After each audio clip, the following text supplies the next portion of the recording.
Hey everyone, welcome back to the channel. Before I get started with today's video, give this video a huge thumbs up and consider subscribing if you guys are new here. If you guys have seen my Instagram page, if you saw my story, you would have saw that I finally have tracked down a rear power sunshade for my BMW E46.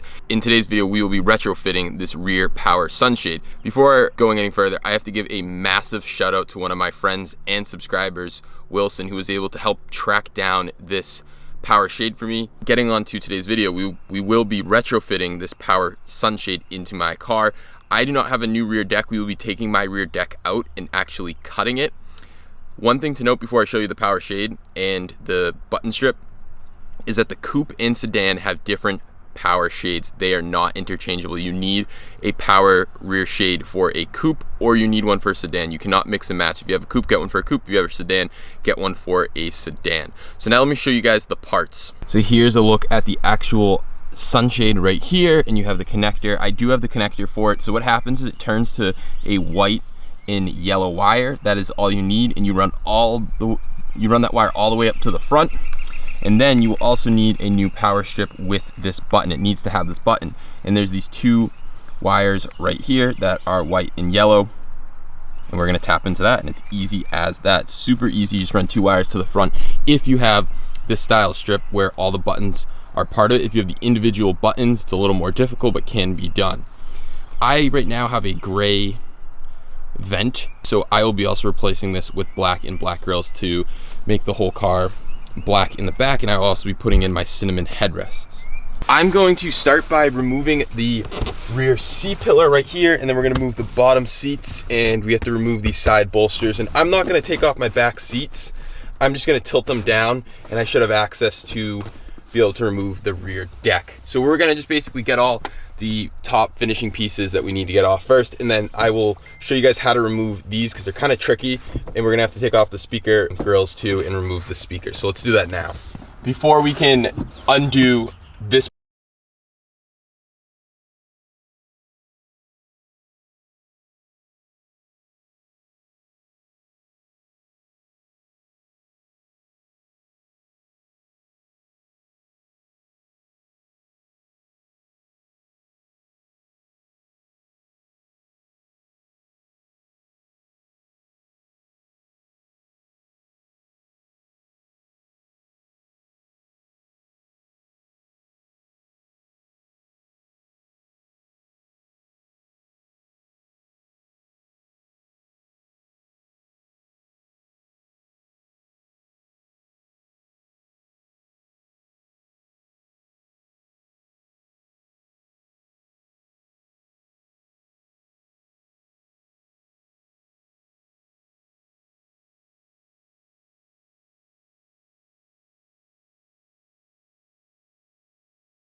Alright guys, so I'm now going to cut my rear deck. A couple things, I've learned a lot in this process. This is actually my second rear deck. The first one I cut incorrectly. I think I was really just using the wrong tool, which led me to making this a little too big in spots. So first thing I can recommend, if you are cutting, from my research, the sedan rear decks are clearly pre-marked and have a embossed line that is square for the rear shade. However, the coupe, which uses a different rear shade, is not.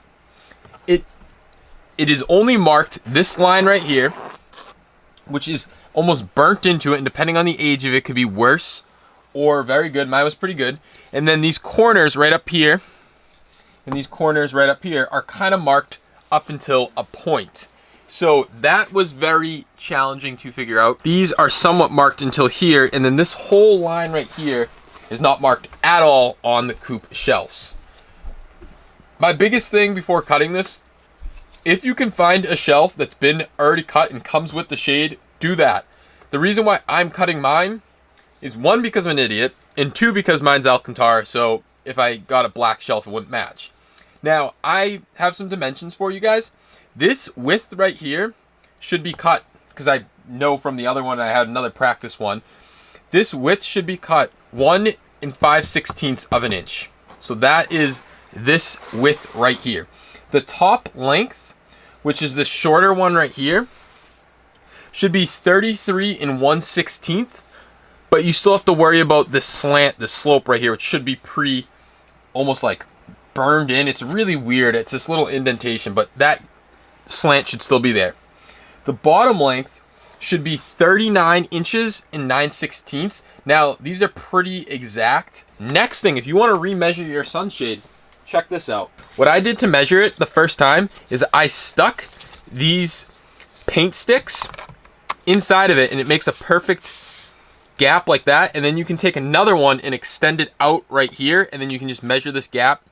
You can measure this gap right in here, and that will give you that number. But I already measured it for you, so you can go off those numbers, and those numbers will be in the description. So that's kind of half the battle, is lining all this up.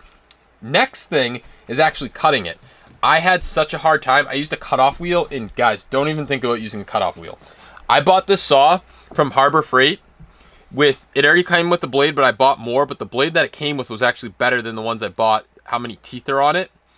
And I'm using this reciprocating saw, not a big one, but a small reciprocating saw like this to cut this whole rear deck. So definitely, guys, reciprocating saw, don't use a cutoff wheel. This made a super clean line when I did the test of it. So that is what I'll be using to cut. I went over all my marks in Sharpie so I can clearly see where I'm going to cut. And guys, you really have to cut as straight as you can. And it's a tight fit. Don't get me wrong. If you were like, oh, this is not going to fit, it is a very tight fit for it to get in there. It's not something that just slops in there. It's very precise and very tight. So these lines need to be almost exact. And what I did is I measured, this is the distance. This is the 1 5/16 width. And I held it up to the line. And I just made marks down. And then I made probably 4 or 5. Used the straight edge, connected the dots, got that spot on, and hopefully this will be a perfect fit this time.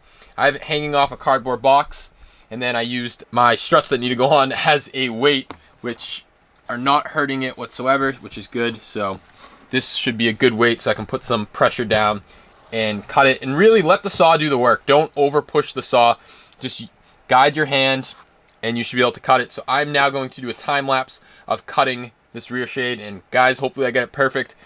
One more thing, I want to give a massive shout out to Street Rocket Joe. He is one of my subscribers on YouTube, and I'd call him a friend now. He is a BMW master tech, and I talked to him a lot about doing this after I screwed up. I didn't know what to do. I didn't know how I was going to get this perfect. I talked to him a lot, and he did inform me that he believes there was a template that came back in the day when you bought this, a retrofit option, but in the sedan, I don't know why. The sedan has the marks, the coupe doesn't. So moral of the story, if you want to cut it, you can, but if you can, buy the rear deck with the shade already cut out in the rear deck. Will make your life so much easier. But he really recommended using a reciprocating saw. He recommended an air one, but unfortunately I don't have a compressor at my house that's big enough to run it, so I ended up buying one of these, which I will link in the description. So that's what we're going to do today. Cross our fingers that this comes out good this time. So I'm going to throw you guys in a time lapse now.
Alright guys, I finally have the shade mounted with these end pieces. I'm not going to show how to do it, unfortunately. This was just such a pain to get it fully aligned, and I just have it in there, and I was just playing around, going back and forth, and I finally got the way I wanted it to fit. So unfortunately I didn't show it, but what you have to do is you have to take it like this and pop it up, and then these end pieces just slide in. There's really nothing to it. I just made sure they slide into this little track right here, but push it in one way and it like pops into it.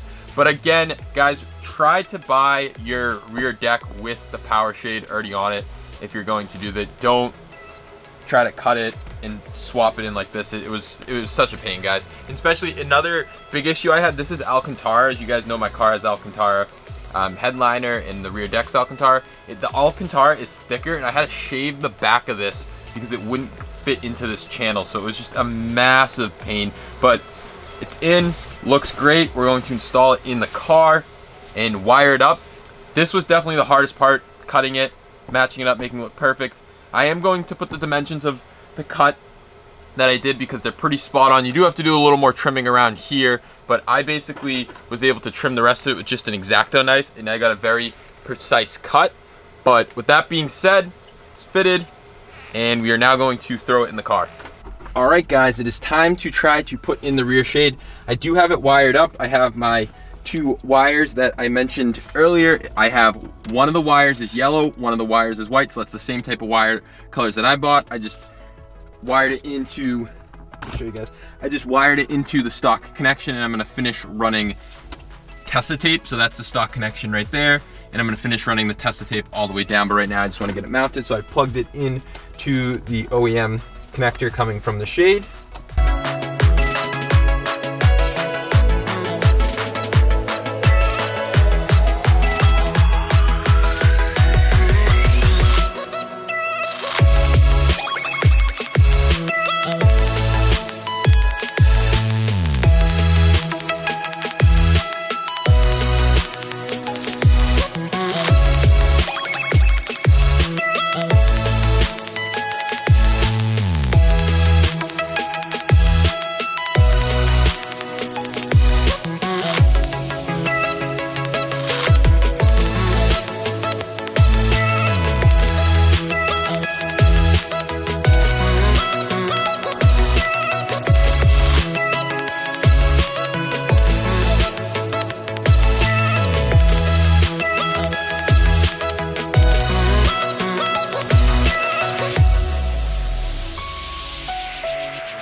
All right, guys, so I have it currently hooked up to a 12-volt battery. Well, I'm about to hook it up to a 12-volt battery, and we're gonna test it.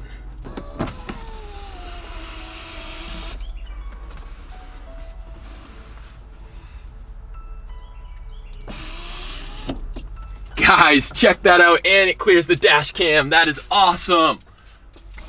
So now that you guys saw me test that, it doesn't matter if you're trying to test it yourself at home. It doesn't matter which way you apply power. Apply it one way and then apply it the other way, because that's the way the switch works. It works off taking the power one way, then taking the power another way.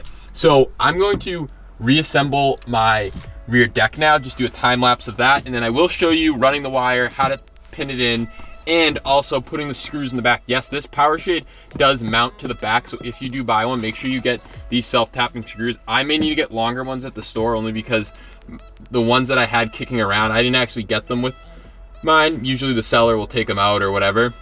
The ones I have may be too short, so I need to figure that out, but I'm going to assemble the rest of the rear deck now.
Okay guys, I think I will be done for today. I'll come back tomorrow just because it's going to rain, but before we do that, we are going to put in our cinnamon headrest, and one of the whole reasons why I wanted the rear shade.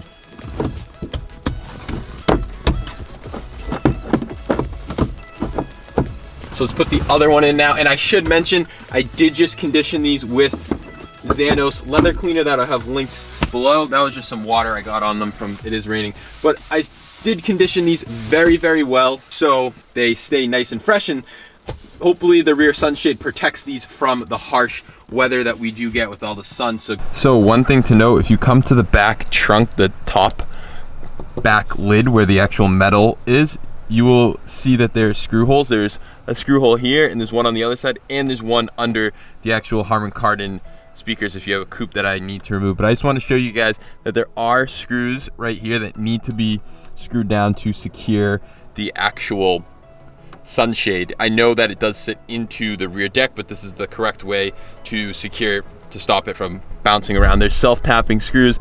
I need bigger washers. Unfortunately, the washers that I had were not big enough, or the screws may not be the right screws that I had. These are ones that I just had sitting around and they did bolt up to it. I didn't actually get the screws to the rear deck. Usually the seller does keep those or something like that. So that's kind of what happened. I never got them, not a big deal.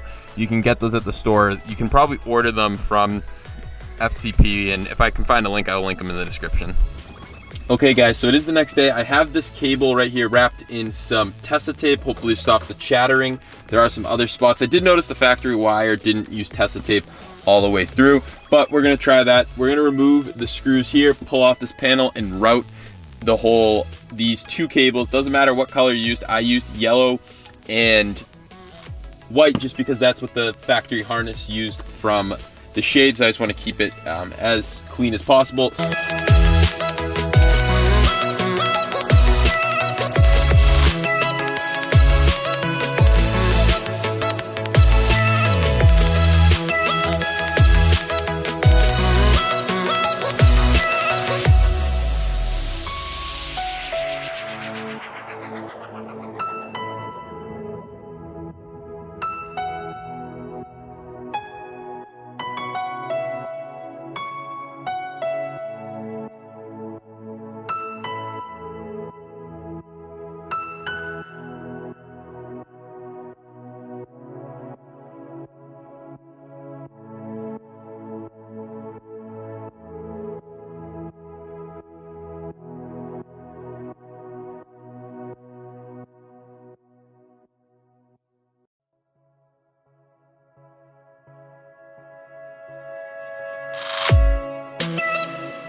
So we are now going to snake this cable. I pulled off this piece of molding and we're gonna snake this cable under, and I'm gonna take out the glove box and we're gonna run it up to the center console. So I'm gonna do that now.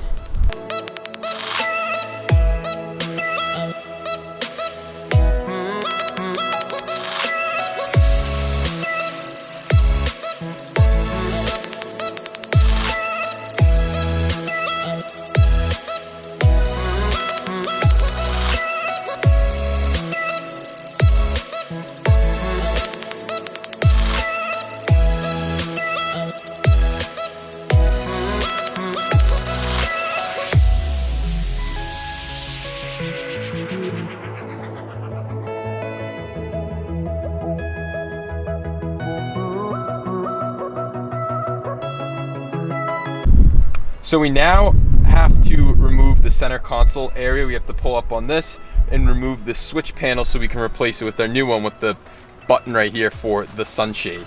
And I also have this, which is the harness for the sunshade one, and I'm just going to take off the 2 pins that we need because mine came with it. If yours did not come with it and you just have your regular harness, you are going to need pins and you're gonna have to pin it in. So it looks like it's pin 14 for the yellow, pin 15 for the white, and it's gonna correspond to the yellow and white cable. Again, if you don't have that, you're gonna have to buy pins and pin it in yourself, but I'm just gonna snag the pins from here and tap into these wires right here.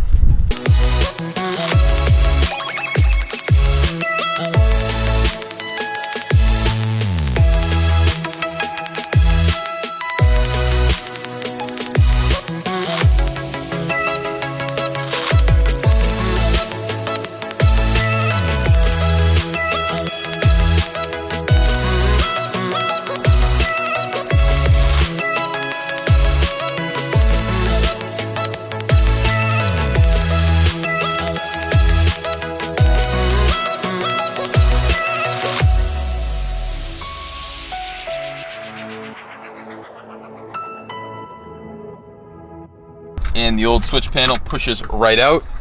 And here's my old switch panel. And if you look at the factory connector, you will see that it's missing the wires that we need on that pin. So we will tap into that right now. I'm going to stick yellow into 14 and white into 15, and then it will be wired. Super simple to wire. The switch is intelligent. It's getting its power. Basically, it's going through the system and then putting power out through here. So it's a super easy way to wire it up. This is how it comes from factory. If you have the strip, like I've said in the beginning, if you do have the buttons, it is a different situation. So once I have it wired up, I'm gonna put everything back together and then show you guys the end product. All right, so I wanna give you guys a final look at the sunshade. So right here, the sunshade is now down. If we click this button right here, and take a look, sunshade goes up. And the sunshade goes down. Guys, I'm so happy with the result. It looks amazing. Came out super good. And let me see if I can show you guys. Looks super good. I know it's tough to tell because you see the reflection, but here is what it looks like from the outside. So cool that my dash camera cleared in the back, but here's a look at the other side. Lines up super well. All right, so this brings us to the end of the video. I have a couple notes on my phone that I want to go over about this retrofit. A couple things to note is, I've mentioned this before in the video, but I want to just reiterate it again. If you can find the sunshade with the rear deck, purchase it that way. It'll make your life so much easier. If you have a sedan, it's really not a big deal since there is a pre-cut line on the sedan that you can clearly see. But as you saw from the coupe does not really have a clear-cut line. It requires some calculations to get it perfect. And still, I had to go back and shave a little more off the sides. Even though there was a line there from factory, it wasn't very helpful. Next thing to note, these shades are not interchangeable. If you have a sedan, buy a shade for the sedan. And if you have a coupe, buy a shade for the coupe. They are not interchangeable, nor the decks. So you guys need to make sure you have the correct corresponding part number. I will try to find links to both these products new. I know you can buy the coupe one new. I'm pretty sure you can buy it from ECS for like $450. I paid nowhere near that. Another thing to note is I will link the actual retrofit PDF guide from BMW. I don't know how helpful that is since it goes over the old style switch, which I have the new style, and it's so much easier to wire up if you have the new style. Next, I want to note, make sure you buy your rear sunshade with the switch. Yes, you need a new switch. Your existing switch will not work for obvious reasons, so make sure you buy that. I will try to put a part number in the description. Mine had everything besides the TPMS sensor and the sport button, obviously because I don't have an M3, but I opened mine up and it looks like you can add the TPMS sensor button to the rear sunshade option, so that's pretty cool. Last thing I want to mention before closing out this video, if you wire your car up using pins 14 and 15 and it is not working, make sure you check fuses 12 and 42. BMW calls it the roller sunblind. Check those out if it's not working. I already had fuses in there, but if it's not working, definitely check out those fuses. Apparently the switch for the rear sunshade is, it doesn't matter what wire you wire to it. It doesn't matter if you flip them on the other end, the colors, or even the wire, because the switch is intelligent and it knows it takes powers both ways. If you tested with the 12-volt battery like I did, you would have found that out, that it takes power both ways. So don't be too concerned. I just wanted mine to look really good, so I followed the scheme of yellow and white wires throughout the whole thing up to the panel. And guys, looks so good. I'm so excited that I now have the rear sunshade. If you guys have any questions, drop them in the comments below. Guys, check out my Amazon affiliate link in the description. Helps me out so much, supports the channel, so please check that link out. It'll be down in the description as always. If you haven't given this video a like, give this video a huge thumbs up. Before I close off this video, guys, I just want to give a massive shout out to my friend Wilson, who was able to track down the shade for me in Europe. And I want to give a massive shout out to Street Rocket Joe, who is a master BMW tech that gave me the proper technique that they would use to cut the shade at the dealership. So thank you to you guys. Really made this retrofit possible. Without you guys, I probably would not have had this retrofit done. Also, give this video a huge thumbs up as I mentioned, and consider subscribing. I'll catch you guys in the next one. Peace out.